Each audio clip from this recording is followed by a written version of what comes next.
नमस्कार, हार्दिक स्वागत और अभिनंदन है आपका मेरे चैनल शास्त्र मंथन में। श्रीमद् भगवद गीता के 18 अध्याय हैं, जिनमें से आज हम 14वें अध्याय यानी गुणत्रय विभाग योग के बारे में जानेंगे। क्या है इस गुणत्रय विभाग योग में? जब भगवान श्री कृष्ण अर्जुन को बताते हैं कि जैसे सूर्य इस संपूर्ण ब्रह्मांड को प्रकाशित करता है, उसी प्रकार एक परमात्मा संपूर्ण जगत की आत्मा है और परमात्मा को जानने का जो उत्तम ज्ञान है वही परम ज्ञान है। इसी सिद्धि को प्राप्त करके व्यक्ति इस मोहमय संसार से पार पाता है। साथ ही श्री कृष्ण बताते हैं कि उनकी जो महत ब्रह्म रूप मूल प्रकृति है, संपूर्ण भूतों की योनि है, अर्थात गर्भाधान का स्थान है, और उस योनि में चेतन समुदाय रूप गर्भ की स्थापना भगवान श्री कृष्ण ही करते हैं। उस जड़ चेतन के संयोग से सभी भूतों की उत्पत्ति होती है। श्री कृष्ण कहते हैं कि हे अर्जुन, नाना प्रकार की सभी योनियों में जितने भी शरीरधारी प्राणी उत्पन्न होते हैं, प्रकृति उनकी गर्भ धारण करने वाली माता है और मैं बीज को स्थापन करने वाला पिता हूँ। अहम बीज प्रदः पिता कहकर भगवान श्री कृष्ण अपने ब्रह्मत्व को प्रकाशित करते हैं। साथ ही साथ वो बताते हैं कि सत्वगुण, रजोगुण और तमोगुण, ये जो 3 गुण हैं प्रकृति से उत्पन्न, यही तीनों गुण अविनाशी जीवात्मा को शरीर से बांधते हैं। साथ ही साथ भगवान बताते हैं कि सत्वगुण किसे कहते हैं, रजगुण किसे कहते हैं और तमोगुण क्या है। भगवान अर्जुन से कहते हैं कि सत्वगुण निर्मल होता है, वह सुख और ज्ञान के संबंध से बांधता है, और जो रजोगुण होता है वह कामना और आसक्ति से उत्पन्न होता है और जीवात्मा को कर्मों और उसके फल के संबंध से बांधता है। और साथ ही साथ सभी देहाभिमानियों को मोहित करने वाला जो तमोगुण है वह अज्ञान से उत्पन्न होता है और जीवात्मा को प्रमाद, आलस्य और निद्रा के द्वारा बांधता है। भगवान स्पष्ट करते हैं कि सत्वगुण सुख में लगाता है, रजोगुण कर्म में लगाता है और तमोगुण तो इतना खराब है कि वह ज्ञान को ढककर प्रमाद में लगाता है। इसलिए भगवान कहते हैं कि हे अर्जुन, रजोगुण और तमोगुण को दबाकर सत्वगुण, सत्वगुण और तमोगुण को दबाकर रजोगुण, और वैसे ही सत्वगुण और रजोगुण को दबाकर तमोगुण होता है, अर्थात बढ़ता है। जिस समय मनुष्य की जो चेतना है उसमें विवेक शक्ति उत्पन्न होती है, इंद्रियों में चेतना उत्पन्न होती है, तो अर्जुन समझना कि तुम में सत्वगुण बढ़ा है। और ये केवल श्री कृष्ण अर्जुन के लिए नहीं कह रहे हैं, वो संपूर्ण संसार के सभी व्यक्तियों को ज्ञान दे रहे हैं कि जब आपकी चेतना में विवेक उत्पन्न होता है तो समझिए कि आप में सत्वगुण का प्रवेश हो चुका है। उसी प्रकार रजोगुण के बढ़ने से लोभ, कर्मों का सकाम भाव से आरंभ, अशांति, विषय भोग में लालसा, यह उत्पन्न होते हैं, और तमोगुण के बढ़ने पर जो इंद्रियां हैं वो अप्रकाशित हो जाती हैं, किसी भी चीज़ में मन नहीं लगता, आलस्य होता है, मोह उत्पन्न होता है। तो यह मनुष्य जो है वह सत्वगुण की वृद्धि में जब मृत्यु को प्राप्त होता है तो उत्तम लोक को प्राप्त करता है।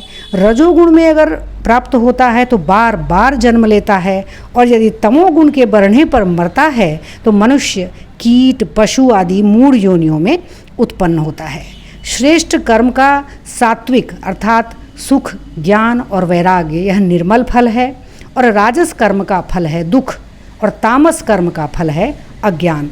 भगवान स्पष्ट करते हैं कि जब हमारे भीतर सत्वगुण उत्पन्न होता है तो ज्ञान उत्पन्न होता है, जब रजोगुण उत्पन्न होता है तो लोभ उत्पन्न होता है, और जब तमोगुण उत्पन्न होता है तो प्रमाद, जड़ता, मोह और अज्ञान उत्पन्न होता है।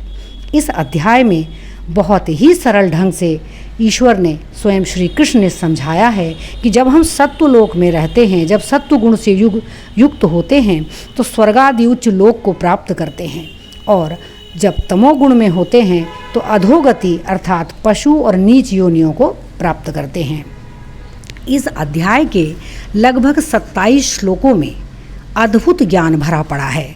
भगवान श्री कृष्ण कहते हैं कि यह जो मनुष्य का शरीर है उसकी उत्पत्ति के कारण यह 3 गुण ही हैं। प्रत्येक मनुष्य में सत्व, तम और रज ये तीनों गुण होते हैं। अब वो मनुष्य पर आधारित होता है कि वह अपने किस गुण को अपने आचरण से बढ़ाता है। तब अर्जुन ने प्रश्न किया कि हे भगवान, इन तीनों गुणों से अतीत पुरुष किन लक्षणों से युक्त होता है और किस प्रकार के आचरणों वाला होता है? तो आप बताइए कि इन तीन गुणों के आचरण करने वाला व्यक्ति कैसा होता है।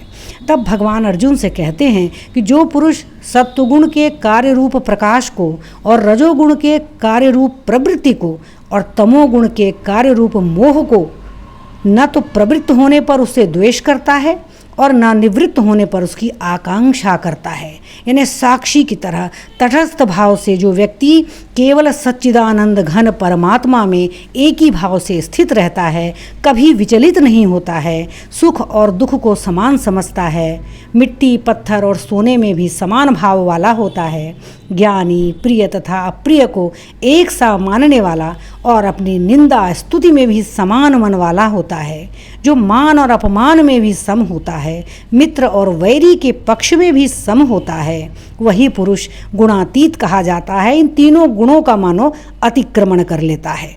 और अंत में वो कहते हैं कि जो भी पुरुष भक्ति योग के द्वारा मुझे निरंतर भजता है, वह इन तीनों गुणों को भली भांति लांघ कर सच्चिदानंद घन ब्रह्म को प्राप्त होने के योग्य बन जाता है। तो इस अध्याय में श्री कृष्ण केवल अर्जुन को नहीं, प्राणी मात्र को संदेश देते हैं कि वह जो अविनाशी पर ब्रह्म है, उसका अमृत का और नित्य धर्म का अखंड एक रस आनंद का आश्रय केवल ईश्वर हैं। यदि आपको अपने जीवन में एक रस आनंद चाहिए तो उस परब्रह्म परमात्मा के प्रति भक्ति योग से निरंतर आप जुड़े रहिए।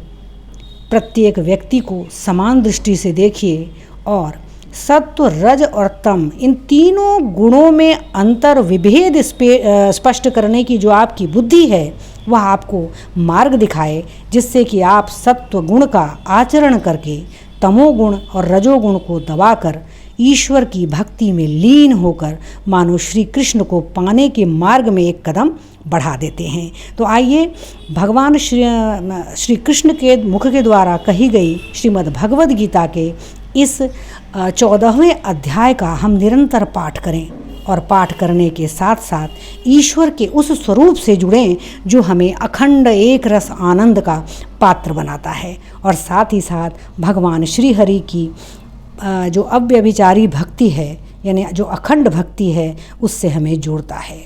और जब हम ईश्वर की शरण में जाते हैं तो भगवान स्वयं कहते हैं कि आप जब मेरी शरण में आते हैं तो आपके सभी दुख और सभी कष्टों को मैं हर लेता हूँ। तो आइए श्री कृष्ण का जय घोष करते हुए पढ़ें गीता का 14 अध्याय गुण त्रय विभाग योग। जय श्री हरि। ओम नमो भगवते वासुदेवाय। ओम नमो नारायणाय। ओम नमो नारायणाय। ओम नमो भगवते वासुदेवाय। जय श्री हरि। कृष्णाय नमः। वासुदेवाय नमः। विष्णवे नमः। श्री हरि नारायणाय नमः। श्री हरि नारायणाय नमः। श्री हरि नारायणाय नमः।